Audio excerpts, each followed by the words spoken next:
आजमगढ़ जिले के नेहरू हॉल सभागार में ऑटो रिक्शा ई रिक्शा चालक समिति उत्तर प्रदेश का 38वां वार्षिक महाधिवेशन आयोजित किया गया, जिसमें ARTO अतुल कुमार यादव, प्रबंधक कृष्ण मोहन त्रिपाठी, आप प्रदेश अध्यक्ष राजेश यादव, वाहन चालक कल्याण संगठन राष्ट्रीय अध्यक्ष सुरेश चंद्र यादव बतौर अतिथि शामिल हुए। संगठन द्वारा किए गए आंदोलन एवं उपलब्धियों पर चर्चा करते हुए प्रदेश अध्यक्ष कृपा शंकर पाठक ने कहा कि 10 सालों की लड़ाई के बाद सुप्रीम कोर्ट ने फैसला सुनाते हुए 20 साल की परमिट प्रदान कर दी। वहीं संगठन मंत्री शाहिद अहमद ने कहा कि सभी कार्यकर्ता अपनी गाड़ियों के कागजात ठीक करा लें। कार्यक्रम का संचालन कर रहे प्रभु नारायण पांडे प्रेमी ने कहा, जब भी जरूरत पड़ेगी ऑटो चालक सड़क पर आंदोलन करने को बाध्य होगा। वहीं छोटे लाल और वीरेंद्र यादव ने प्रशासन से तत्काल ऑटो स्टैंड के लिए आह्वान किया। मुख्य अतिथि ARTO ने दायरे में रहकर मदद के लिए कहा। तो वहीं कार्यक्रम में सम्मिलित अन्य अतिथियों ने हो रहे अन्याय पर चिंता जताते हुए ऑटो चालकों के हर संभव सहयोग का आश्वासन दिया। आप आए हैं तो क्या माहौल क्या दिख रहा है? देखिए, आज 38वां वार्षिक अधिवेशन था इनका, तो इसी बहाने मेरे पास चालकों से मिलने का एक अवसर था।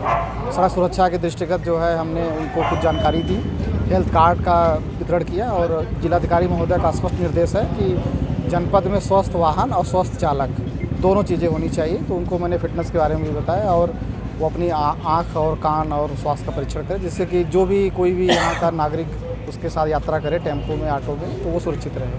अरे सर, कभी देखने में आता है ऑटो चालक रिक्शा चालक कभी जानकारियों के अभाव में कभी पुरानी गाड़ियाँ रिपीट चालक उसका भी आता रहता है। नहीं, देखिए कभी क्या करें, वो चालान जैसे पुलिस करती है, परिवहन करती है, तो अगर पुलिस के चालान हैं तो वो यातायात ऑफिस में चले जाएं, और परिवहन का चालान है तो हमारे ऑफिस में आएँ। हम डेटा से, चूँकि सब ऑनलाइन डेटा फीड होता है, उसमें गाड़ी का फ़ोटो होता है, तमाम चीज़ों को हम मैच करा के देखेंगे। अगर वो चालान सही नहीं है तो उसको चालान डिलीट करने का भी प्रावधान है। नंबर अगर नहीं है स्पष्ट तो नंबर बदलने का भी प्रावधान है।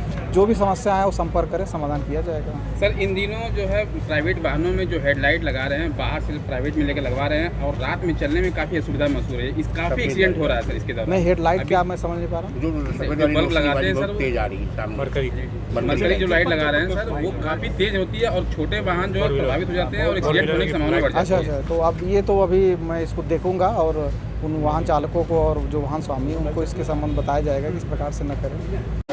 हमारा नाम कृपा शंकर पाठक है। हम ऑटो रिक्शा चालक समिति उत्तर प्रदेश के हम अध्यक्ष हैं। आज 38वां अधिवेशन, ये हमारा 38वां अधिवेशन था। हर साल होता है। अब की साल भी थोड़ा हमारा जो है 38वां अधिवेशन तो बहुत बढ़ चढ़ के हुआ है। इसमें हमने आजमगढ़ जनपद में काफ़ी लंबे अरसे से ऑटो रिक्शा चालकों की जो लड़ाई लड़ी गई, उस लड़ाई में बहुत सी चीज़ें को हम लोगों ने प्राप्त किया था। जैसे कि ऑटो रिक्शा चालकों से व अनेक वाहनों से हर नगर पालिका में घुसते समय प्रवेश में ही उनसे शुल्क लिया जाता था, अवैध वसूली होती थी पूरे उत्तर प्रदेश की जनपद में। उसको हम लोगों ने हाई कोर्ट से लड़ करके समाप्त कराया। इसके बाद ऑटो रिक्शा चालकों का अगर वो ऋण नहीं दे पाते थे तो 10% कलेक्शन चार्ज लगता था, जिसको भी सरकार ने समाप्त किया। ये लड़ाई हमारी थी। हम आजमगढ़ जनपद में ऑटो का स्टैंड बनाने के लिए बहुत लंबे अरसे से मांग कर रहे हैं, अभी तक वो नहीं दे पाए। लेकिन इसके बाद बीच में नगर पालिका, सरकार कई बार बहुत सी वसूली की, उसके लिए हमारी लड़ाई भी हुई। हमको रासुका भी हमारे ऊपर लगाया गया, हम कई बार जेल गए, कई बार लाठी चार्ज हुआ, बहुत सी बातों से गुजरना पड़ा, बहुत सी समस्याओं से गुजरना पड़ा। लेकिन यह लड़ाई अनवरत चलती रही।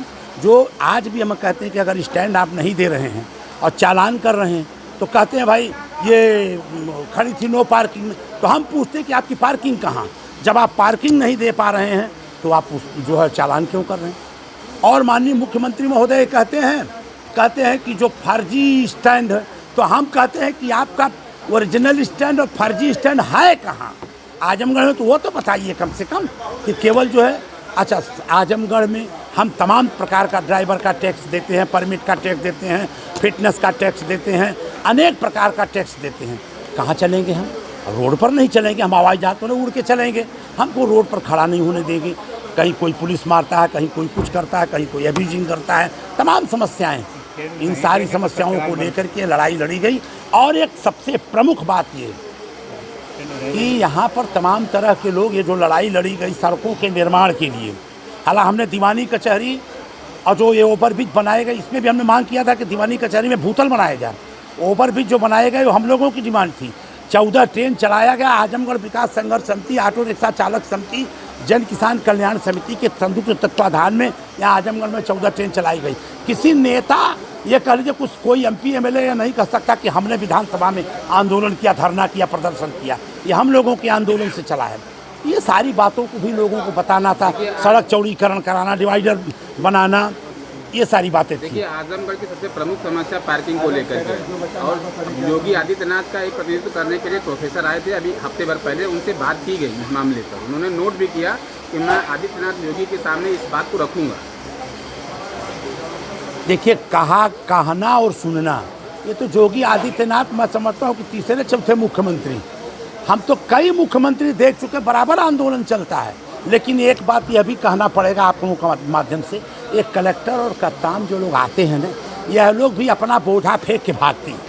ये सोचते जाने दीजिए मेरा ट्रांसफ़र हो गया, मैं जया।